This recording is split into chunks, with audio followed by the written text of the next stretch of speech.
Good morning জানাই সবাইকে।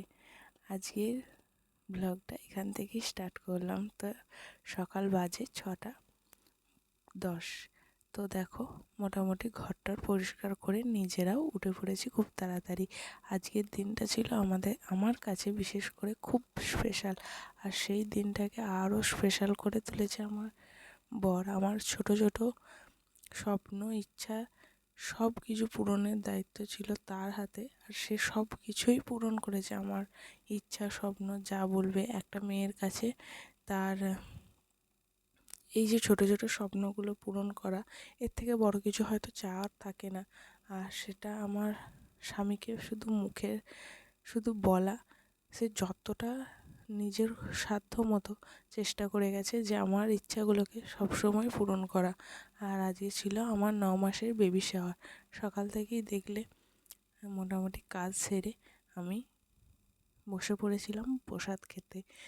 আর আমার বাড়ি থেকেও সবাই এসেছিলো, আমার শ্বশুর বাড়ি থেকেও সবাই ছিল। সবাই মিলে সাধের অনুষ্ঠানে যোগ দিয়েছিল।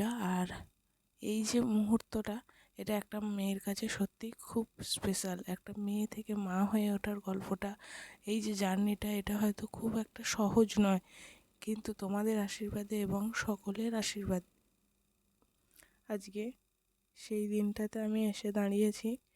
তো তোমরা সবাই আশীর্বাদ করবে যেন সে যেন আমার কোলে ভালোভাবে এবং সুস্থভাবে আসুক, যেই আসুক না কেন। আসার জন্য সবাই অপেক্ষা করে আছে। এবং তোমরাও যারা আমায় হয়তো ওই ফোনের মাধ্যমেই চেনো, তারাও অনেক প্রে করো যাতে আমি যেন তাকে সুস্থভাবে নিয়ে ফিরতে পারি ঘরেতে। সবাই আশীর্বাদ করো। আর এরকম স্বামী যেন সবার পাশে থাকুক। আর দেখো, মেয়েদের বাপের বাড়িতেও স্বাদ হয়, আর শ্বশুর বাড়িতেও অনেক সময় স্বাদ হয়, কিন্তু আমি এখানেই প্রেগনেন্সির বেশিরভাগ টাইমটা শ্বশুর বাড়িতেই কাটিয়েছি। কেন কি, আমি চেয়েছি, যেহেতু আমার বাপের বাড়ি অনেক কাছে, তবুও আমি সেখানে যতটুকু থাকার দরকার সেইটুকুই থাকার চেষ্টা করেছি। কেন কি, সেটাও আমার মা আমাকে সেখানেও যত্ন করেছে, তার যত্নও আমি নিয়েছি। আর এখানেও আমার স্বামী, শাশুড়ি সবার যত্নই আমি পেয়েছি। আমি চাই যেন আমার এই প্রেগনেন্সি জার্নিতে সবাই সামিল থাকুক। পরে আমি বলতে না পারি যে আমার এই মানে এই জার্নিটায় শুধুমাত্র আমার নিজের মা বাবাই আমাকে মানে দেখেছে, ভালোবেসেছে, এটা এমনটা নয়। আমাকে যেন সবাই ভালোবাসুক, এমনকি শাশুড়ি মা, শ্বশুর সবাই, শ্বশুরবাড়ির সবাই যেন এইভাবেই ভালোবাসুক, ভালোবেসে রাখুক। তো এইটা সব মেয়ের কাছেই চাওয়া। তো মোটামুটি দেখো, এইদিকে সবাই আমাকে প্রসাদ খাওয়াচ্ছে। আর এই দিনটা সত্যিই মানে আমার জীবনে তো আমার জীবনের একটা স্বপ্নের দিন বলতে পারো। তো সেই দিনটা সত্যিই মানে আমি সফল করতে পেরেছি তোমাদের আশীর্বাদে। আর খুব শীঘ্রই আমার মানে সি সেকশনের ডেট দিয়ে দেওয়া হয়েছে। তো সেটাও আমি তোমাদেরকে জানিয়ে দেবো। এই ছোটো ছোটো ভিডিওগুলো আমি তোমাদের সাথে শেয়ার করলাম, তোমাদের সাথে সবাই যেন পরে দেখতে পারে, আর আমিও যেন নিজের এই সুন্দর মুহূর্তগুলো দেখতে পারি। তাই সবাই আশীর্বাদ করো, তোমাদের সবার থেকে আশীর্বাদটা কাম্য। আর আমার স্বামীকে তো আমার ধন্যবাদ দেওয়া তো আর কোনো দরকার, ছোটো করা উচিত নয়। কেন কি, ওই মানুষটা আমার পাশে যেভাবে থেকেছে, আর আমিও চাই সে যেন সারা জীবন আমার পাশে ওইভাবেই থাকে। শুধুমাত্র ওই ঝগড়াঝাটি করলেই যে সে খারাপ হয়ে যায়, বা কোনো মানুষই খারাপ হয়ে যায়, বা তার ক্যারেক্টার খারাপ হয়ে যায়, এটা কিন্তু নয়। সংসার করতে গেলে সবাই মানে সবার জীবনেই এরকম আসে, তোমাদের সবার জীবনে আসে।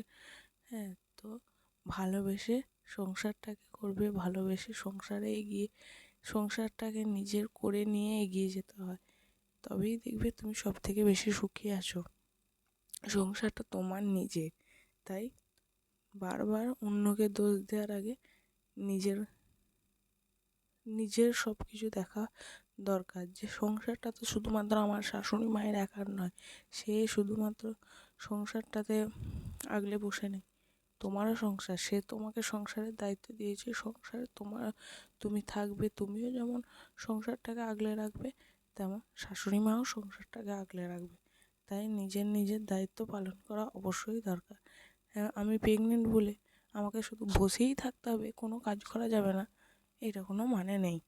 আমার কাছে মনে হয় সংসারটা যেমন আমার সংসারে কিছু কিছু কাজ করার দায়িত্ব আমারও। অনেকেই দেখেছি প্রেগনেন্সির ভিডিও দেয়, অনেকেই অনেক কষ্টের কথা শেয়ার করে, কিন্তু আমার প্রেগনেন্সি জার্নিতে তোমাদের ভালোবাসায় সেরকম কোনো কষ্ট হয়নি। সবাই যদি ভালোবাসা দেয় তাহলে সেই কষ্টগুলো নিমেষেই চলে যায়, যা বলবো। আর আমার এই দিনটার জন্য সত্যি আমি তো মেয়ে, মানে সব মেয়ে যেমন অপেক্ষা করে থাকে আমিও অপেক্ষা করেছিলাম। আর আমার বেবির জন্য আমি খুব ওয়েট করে আছি। তোমরা প্রে করো যেন সে তাড়াতাড়ি আমার কাছে চলে আসে। আর দেখো এখানে শেষে আমি আমার যা বৌদিরা সবাই মিলে চিড়ে খেতে বসে পড়েছিলাম। তারপরে মোটামুটি প্রসাদ দেওয়া কমপ্লিট হয়ে গিয়েছিলো।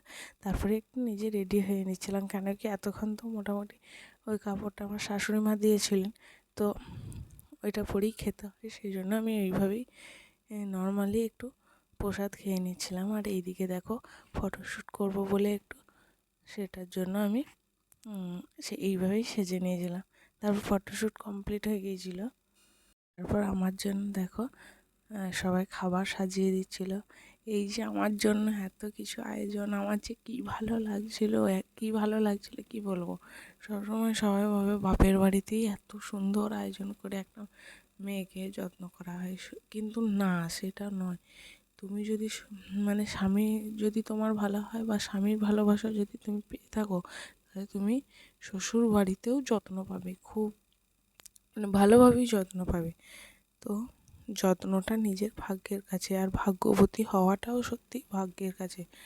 তো যাই হোক, দেখো মোটামুটি আমি তো খেতে বসে পড়েছি। আর 9 রকম ভাজা, সমস্ত তরকারি, মিষ্টি, সমস্ত কিছুই দেয়া হয়েছিল আমাকে। আমার মোটামুটি খাওয়া কমপ্লিট করতে 4টে বেজে গিয়েছিলো। এতগুলো খাবার বসে বসে খেয়ে শেষ করেছিলাম। আর সবাই আমাকে উপহার দিয়েছিল, কিন্তু উপহারের থেকেও আশীর্বাদটা সব থেকে বড় জিনিস। সবাই আমাকে আশীর্বাদ করো যেন আমি ভালোভাবে তাকে নিয়ে সবার কাছে ফিরে আসতে পারি।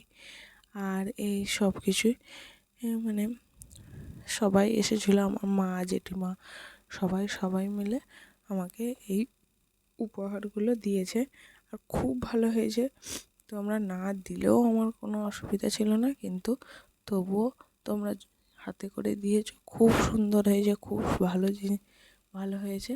অবশ্যই আমি সবার উপহারগুলো আমি পড়বো। তো আশা করছি তোমাদের ভিডিওটা ভালো লাগবে।